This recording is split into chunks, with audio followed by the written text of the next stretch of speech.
Monsieur Luc Laforest, pouvez-vous vous présenter, s'il vous plaît, pour les internautes qui ne vous connaissent pas, et aussi peut-être rappeler assez rapidement le mouvement donc Impé6R, une perspective, la 6e République.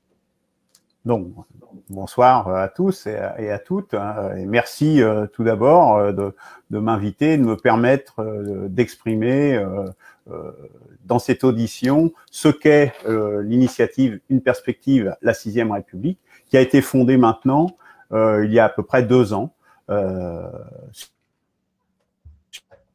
suite à une situation de blocage constaté, de blocage politique en France. Et l'idée a été de rassembler les Français.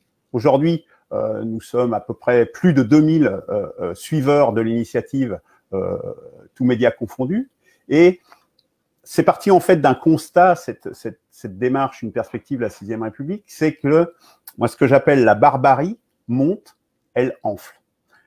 Pourquoi barbarie? Parce que la barbarie, ça prend de multiples facettes.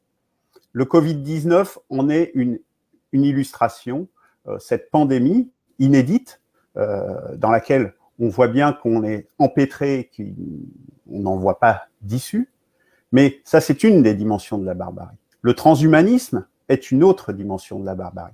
Les atteintes aux libertés, à la démocratie, c'est une autre voie qui nous mène à la barbarie. La destruction des sociétés, la diminution du niveau scolaire, l'islamisme, la destruction de la nature, bien évidemment, et j'en cite et plein d'autres. Tout cela participe d'une montée, d'une descente plutôt, devrais-je dire, vers une société de plus en plus barbare.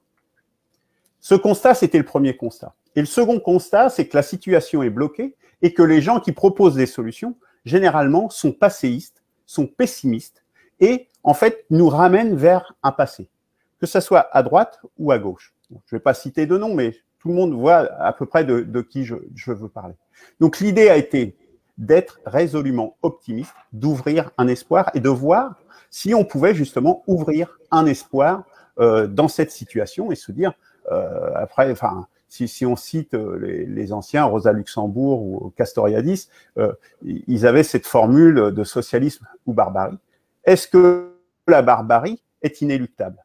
Eh bien, moi j'ai une bonne nouvelle à annoncer ce soir, je pense que non, la barbarie n'est pas inéluctable et qu'il y a une chance, une possibilité, un modèle de société possible pour rassembler les Français autour de la Constitution, comme en 2005, autour d'une 6e République, d'un nouveau creuset français. Et voilà, je dirais, le message condensé, la démarche qu'est une perspective, la 6e République.